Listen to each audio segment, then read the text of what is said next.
Good morning students. आज हम teaching methods के बारे में पढ़ेंगे और जो ये टीचिंग मेथड है ये आपका बहुत इम्पोर्टेंट एक टॉपिक है। और इसमें हमने पहले भी बात करी थी कि मेथड क्या होता है, अप्रोच क्या होता है। आज हम TCGM मेथड यानी कि ग्रामर कम ट्रांसलेशन मेथड के बारे में बात करेंगे। TCGM method is better known as grammar translation method. TCGM method यानी कि ट्रांसलेशन कम ग्रामर मेथड को हम ग्रामर ट्रांसलेशन मेथड के नाम से भी जानते हैं। This method is considered to be a classical method of teaching English. अगर हम पुराने सबसे ज़्यादा तरीक़ों में देखें तो जो ये मेथड है TCGM मेथड, यानी कि एक जो सेंटेंस होता है उसको आप ट्रांसलेट कर दीजिए और ट्रांसलेट करके ग्रामर के नियमों को समझते हुए हम जब इंग्लिश का या फ़ॉरेन लैंग्वेज को समझने की कोशिश करते हैं तो वो TCGM मेथड कहलाता है। और ये सबसे ज़्यादा पुराना या क्लासिकल मेथड जिसे हम कहते हैं इस नाम से जाना जाता है। The philosophy behind this method is that the foreign language can be taught और लर्न थ्रू ट्रांसलेशन। और इसके पीछे क्या फ़िलोसॉफ़ी है कि अगर हमें कोई भी फॉरेन लैंग्वेज सीखनी हो तो हम उसके लिए पहले उसका ट्रांसलेशन कर लें अपनी मातृभाषा में, उसके बाद हम उस भाषा को आराम से सीखते हैं। यानी कि हम सामंजस्य स्थापित करते हैं दो भाषा के मध्य, और जो हमारी मातृभाषा है वो इसमें साथ साथ में काम करती है। यानी कि हम दो भाषाओं का समानांतर प्रयोग करके दूसरी भाषा को सीखने की कोशिश करते हैं। The grammar translation method derived from traditional approaches to the teaching and learning of Latin, Greek, and it was the predominant method in Europe in the 19th century. तो जो 19वीं शताब्दी है उसमें सबसे पहले लैटिन या ग्रीक इन भाषाओं को सीखने के लिए ग्रामर ट्रांसलेशन मेथड का प्रयोग किया गया था। और ये एक ट्रेडिशनल अप्रोच थी, उससे डिराइव्ड यानी कि उससे लिया गया है। जनरली जो TCGM मेथड है मृतप्राय भाषाओं को सीखने के लिए ज़्यादा काम में आता था, और जो एकेडमिक में ही जो मृतप्राय भाषाएं होती हैं वो एकेडमिक पर्पज़ से ही काम आती है, अदरवाइज़ उनका ज़्यादा यूज़ होता नहीं है। तो उसी को सीखने के लिए ये टीचिंग मेथड जो है TCGM इसका प्रयोग किया जाने लगा था, और ये 19th सेंचुरी से ज़्यादा पॉपुलर हुआ। द मेन एक्सपोनेंट्स आर, इसके जो प्रवर्तक थे वो जॉन सीडन स्टकर, कार्ल प्लोत्स और जॉन मेडिंगर और ओलेंड्रोफ, ये चार नाम इसमें आते हैं। और आपको ये ध्यान में रखना है इसके मेन मुख्य प्रवर्तक कौन कौन है। GT method is offspring of German scholarship. जो ग्रामर ट्रांसलेशन मेथड थे ये जर्मन स्कॉलरशिप द्वारा लाया गया था। इन US से GT method is known as Persian method. United States of America में ग्रामर ट्रांसलेशन मेथड को पर्शियन मेथड के नाम से भी जाना जाता है। इसके मेन प्रिंसिपल्स क्या है। Grammar is the soul of the language, कि जो ग्रामर होती है यानी कि व्याकरण होती है वो किसी भी भाषा की एक आत्मा होती है। यानी कि अगर हम भाषा को शरीर का नाम देते हैं और उसके प्रमुख अंग बताते हैं तो ग्रामर क्या उसकी आत्मा का काम करेगी। Translation is the key to understand a foreign language. और अगर हम ट्रांसलेशन करते जाएंगे तो उस भाषा को समझने में वो बहुत ज़्यादा काम आएगी। यानी कि अगर उसकी कुंजी कौन सी है कि हम किसी भी भाषा का ट्रांसलेशन कर दें, तो जो TCGM मेथड है एक तरह से सबसे पुराना मेथड है और इसकी आलोचना भी सबसे ज़्यादा होती रही है, क्योंकि ये वो मेथड है जिसके थ्रू हम अब तक इंग्लिश को पढ़ते हुए और लिखते हुए आए। लेकिन ये तो जब हम ट्रांसलेशन करते हैं तो एक भाषा को दूसरी भाषा में रूपांतरण कर देना या उसका ट्रांसलेट करके उसके ग्रामर के नियमों को समझ के और अपने मातृभाषा के ग्रामर के नियमों को समझकर एक साथ चलाना और ट्रांसलेशन करके उसकी ग्रामर को सीख जाना, ये TCGM मेथड में होता है। इसके जो उद्देश्य हैं, ऑब्जेक्टिव्स क्या क्या हैं। GT method is a way of studying. In this students should be familiar with grammar rules and task of translating text into the target language through native language and vice versa। तो इसके जो प्रमुख हम उद्देश्य देख सकते हैं तो ये क्या है कि GT मेथड ये होता है कि एक भाषा यानी कि अगर हम हमारी मातृभाषा को लेते हैं तो हमें उसके पूरे ग्रामर के रूल आने चाहिए। अब दूसरा टास्क क्या होगा हमारा कि हमारी जो भी मदर लैंग्वेज के अलावा, जो नेटिव लैंग्वेज के अलावा जो लैंग्वेज है, यानी कि जो टारगेट लैंग्वेज है जिसमें कि हम अपना उसको भाषा को सीखना चाहते हैं, हमें उसके ग्रामर के रूल भी आने चाहिए। और टास्क क्या है हमारा कि हम उसको ट्रांसलेट करें, यानी कि आपको हिंदी भाषा के रूल भी आते हो, प्लस आपको जो फॉरेन लैंग्वेज है उसके रूल्स भी आते हो ग्रामर के, और अब आपको क्या करना है, आपको उसको ट्रांसलेट करना है through the language, native language and vice versa. तो हमें ये दोनों तरफ से करना आना चाहिए, यानी कि हम नेटिव लैंग्वेज को इसमें ट्रांसलेट कर सकें टारगेट लैंग्वेज में, और टारगेट लैंग्वेज को किस में कर सकें, नेटिव लैंग्वेज में, यानी कि हम एक दूसरी भाषाओं के बीच में समानांतर रूप से सीख सके। एक भाषा को दूसरी भाषा में कन्वर्ट करना और दूसरी भाषा को पहली भाषा में कन्वर्ट करना, यानी कि नेटिव लैंग्वेज को हम टारगेट लैंग्वेज में और टारगेट लैंग्वेज को हम नेटिव लैंग्वेज में ट्रांसलेट करते रहें और ट्रांसलेशन करके हम उसको सीखें। Reading and writing are the major focus. अगर हम भाषा सीखने की बात करें तो भाषा सीखने के 4 एस्पेक्ट्स होते हैं। 4 aspects are there, LS, R and W, listening, speaking, reading and writing. ये 4 एस्पेक्ट माने जाते हैं कोई भी भाषा सीखने के। तो अगर हम मनोवैज्ञानिक तरीका देखें तो हम सबसे पहले सुनना सीखते हैं। सुनना जब हम लग जाते हैं तब हम अनुकरण करते हैं और अनुकरण करके हम बोलने लग जाते हैं। जब हम 2 से 3 साल का जो बच्चा होता है उसको कम से कम 2 वाक्यों के जो शब्द होते हैं उसका ज्ञान हो जाता है और 200 के आसपास उसके शब्द भंडारण इकट्ठा हो जाता है, यानी कि वर्ड वोकैब कितनी होती है उसकी 200 के आसपास। लेकिन रीडिंग और राइटिंग जो ये 2 एस्पेक्ट से रह जाते हैं, ये जनरली हम एकेडमिक में सीखते हैं। तो 3 साल के बच्चे का या 4 साल के बच्चे का आजकल एडमिशन करवा दिया जाता है और वहाँ पर वो सबसे पहले रीडिंग करना सीखता है।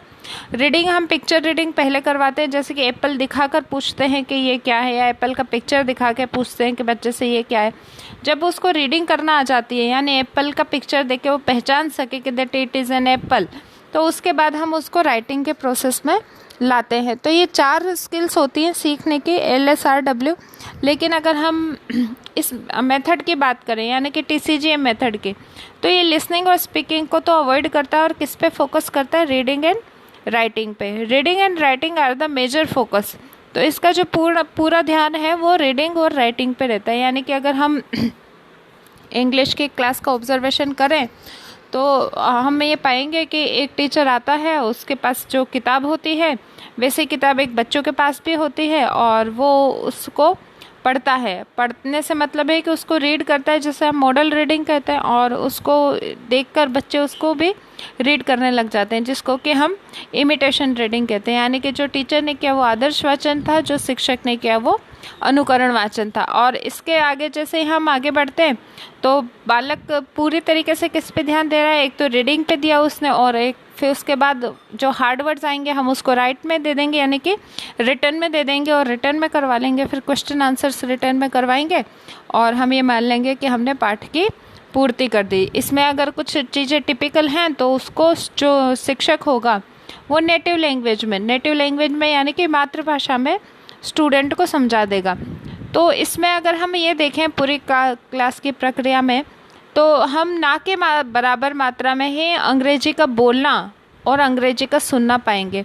यानी कि एक शिक्षक ने उतनी ही देर अंग्रेजी के शब्दों को उच्चारित किया जितनी सी देर उसने एक लाइन पढ़ी थी। इसके अलावा पूरे टाइम उसने अपने मातृभाषा में ही इंस्ट्रक्शन दिए हैं।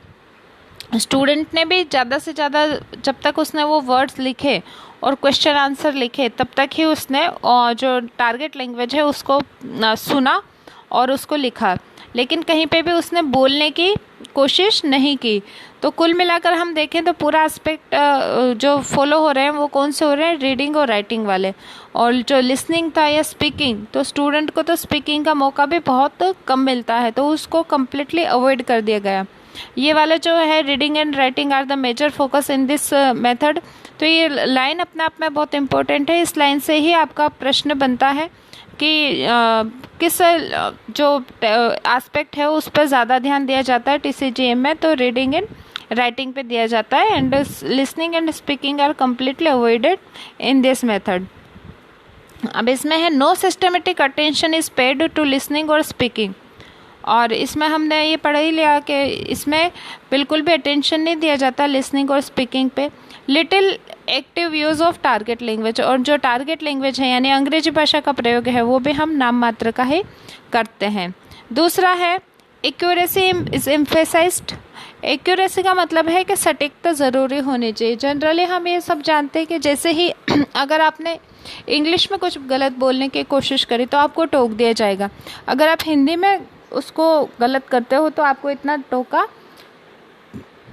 नहीं जाता। तो उसका क्या रीज़न है कि हम ये मानते हैं कि हम अंग्रेजी का जो अनुवाद करेंगे या जो अंग्रेजी पढ़ेंगे वो पूर्ण रूप से शुद्ध होने चाहिए, उसमें कोई गलती नहीं होनी चाहिए। जबकि अगर हम छोटे बच्चों को ऑब्जर्व करते हैं तो वो बहुत सारे मिस्टेक करता है अपने नेटिव लैंग्वेज में, लेकिन हम ये मानकर चलते हैं कि ये जो मिस्टेक्स हैं ये धीरे धीरे रिमूव होती जाएंगी और बच्चा एक दिन अपने मातृभाषा को आराम से बोल पाएगा, सीख पाएगा। तो accuracy is not emphasized in our mother tongue but accuracy is emphasized in TCGM method. तो इसमें बहुत ज़्यादा ध्यान दिया जाता है कि आप एक्यूरेट ही लिखो और एक्यूरेट ही बोलो। Students are not allowed to do any mistakes in translation. कोई भी स्टूडेंट को अलाउ नहीं किया जाता है, यानी कि अगर उसने छोटी मोटी कोई गलती करी है तो उसको स्वीकार नहीं किया जाता है। ये इस मेथड का ड्रॉबैक है, क्योंकि अगर हम गलती नहीं करेंगे तो हम सीखने की जो हमारी क्षमता है वो भी कम हो जाएगी। Grammar is taught डिडक्टिवली। जो ग्रामर सिखाई जाती है वो डिडक्टिव मेथड से सिखाई जाती है। और डिडक्टिव मेथड क्या होता है? ऐसा मेथड जिसमें रूल्स पहले सिखाए जाए और एग्जाम्पल बाद में दिए जाए। तो यहाँ पर मैंने लिख रखा है R for rules, E for examples और D फॉर डिडक्टिव। जहाँ पर रूल्स पहले होंगे, एग्जाम्पल उसके बाद दिए जाएंगे, तो ऐसा मेथड क्या कहलाएगा? डिडक्टिव कहलाएगा। In the students native language is the medium of instruction.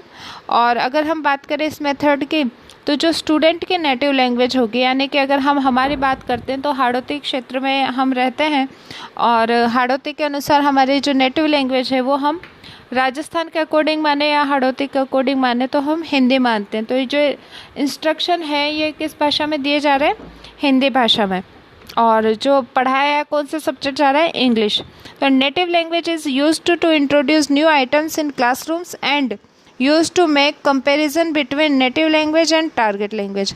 अब अगर हमें कोई नए वर्ड सिखाने हैं बच्चों को तो हम सबसे पहले क्या करेंगे? उसको नेटिव लैंग्वेज में इंट्रोड्यूस कर देंगे। जैसे कि हमें बच्चे को सिखाना है कि इंटरेस्ट क्या होता है, तो हम बच्चे को बताएंगे इंटरेस्ट का मतलब रुचि होता है। तो हमने जब उसको क्लास में रिप्रेजेंट किया तो हमने उसमें कौन सी भाषा का प्रयोग किया? हमारी नेटिव लैंग्वेज का। और दोनों में कंपैरिजन करवा दिया, यानी कि हिंदी में इसको रुचि कहते हैं और इंग्लिश में इसको इंटरेस्ट कहते हैं।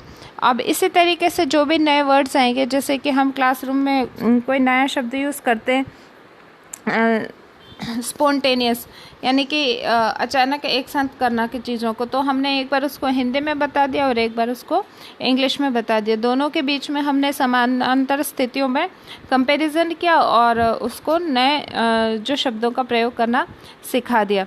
इसी तरीके से there is excessive use of mother tongue. अगर हम इस मेथड की बात करें तो हम पूरे में ही इसी एक्सेस में यूज़ करते हैं मातृभाषा का, यानी जो भाषा हमें सीखनी है उसका बहुत कम यूज़ हो रहा है। और भाषा को अगर आप जब तक बोलोगे नहीं तब तक आप सीखोगे भी नहीं। और बोलने के लिए ज़रूरी है कि हम पहले उसको सुने, यानी कि जो साइकोलॉजिकल ऑर्डर है वो LSRW ही चलता है। जबकि हम अगर इंग्लिश को सीखना चाहते हैं या फॉरेन लैंग्वेज को सीखना चाहते हैं तो हम TCGM मेथड्स अगर सीखते हैं तो जो पहले दो एस्पेक्ट हैं लिसनिंग और स्पीकिंग वो तो अवॉइड हो रहे हैं, जो बाकी के दो एस्पेक्ट हैं रीडिंग और राइटिंग उस पर हम फोकस कर रहे हैं। तो एक तरीके से ये अमनोवैज्ञानिक मेथड हो जाता है। इसके माध्यम से हम सही तरीके से अंग्रेजी भाषा का प्रयोग नहीं सीख पाते। यानी कि हम ग्रामर तो सीख सकते हैं, ग्रामर में प्रॉब्लम कम होती है, लेकिन अगर जहाँ पर स्पीकिंग की बात आती है या खुद के विचारों को व्यक्त करने की बात आती है तो वहाँ पर हम सक्षम नहीं हो पाते। और लास्ट पॉइंट है इसमें, textbook occupies an important role in this method. Textbook का मतलब होता है कि जो हमारी किताबें होती हैं वो इसमें एक महत्वपूर्ण रोल प्ले करती हैं। यानी कि अगर हम देखें तो कक्षा कक्ष के एक्टिविटी में क्या हुआ था कि टीचर कक्षा कक्ष में प्रवेश किया, उसके बाद उसने एक बुक निकाली। तो या तो पहले शिक्षक डोमिनेंट था और शिक्षक के डोमिनेंट होने के बाद जो बुक था उसने महत्वपूर्ण स्थान ले लिया और शिक्षक ने उस बुक को बस एक बार पढ़ दिया, पढ़ने के बाद उसको मातृभाषा में समझा दिया। तो कम्प्लीटली अवॉइड किया जा रहा है फॉरेन लैंग्वेज को, यानी कि जिस भाषा को हम सीखना चाहते हैं उस भाषा को हमने पूर्णतया से उसको अवॉइड कर दिया, और जो हमारे मदर टंग थी उसको इम्पोर्टेंस देकर और हमने समझने में हमें आसानी हो इसके लिए हमने क्या किया, उसमें ट्रांसलेट कर करके बताते गए। अगर हम अपने ही इस कक्ष की बात करें तो हमने भी इस कक्ष में क्या किया, नोट्स पहले हमने इंग्लिश में बनाए थे, कुछ लाइंस मैंने इंग्लिश में बोलने को कोशिश करी, लेकिन ज़्यादातर अगर समय देखा तो मीडियम ऑफ इंस्ट्रक्शन क्या था हमारा, हिंदी था। और मीडियम ऑफ इंस्ट्रक्शन हिंदी होने के साथ साथ जो अंग्रेजी भाषा को सुनने का मौका था वो आपसे कहीं ना कहीं छीन लिया गया, यानी कि आपने अंग्रेजी सुनी कम, बस आपने या तो उसको पढ़ा है या फिर आप अगर देखकर इसको लिखोगे, और एग्ज़ाम में भी इसी में मोड में पूछा जाएगा तो आप वहाँ पर भी उसको सिर्फ लिखोगे। लेकिन अगर हम बात करें बोलने की या सुनने की तो ये दोनों ही एस्पेक्ट हमने इसमें कवर नहीं किए। इसलिए जो TCG मेथड है इसकी थोड़ी आलोचना ज़्यादा होती है कि इसकी वजह से बालक इस भाषा का मौखिक रूप से प्रयोग करना नहीं सीख पाते, और इसके बारे में हम आगे बात करेंगे हमारे नेक्स्ट क्लास में। Thank you.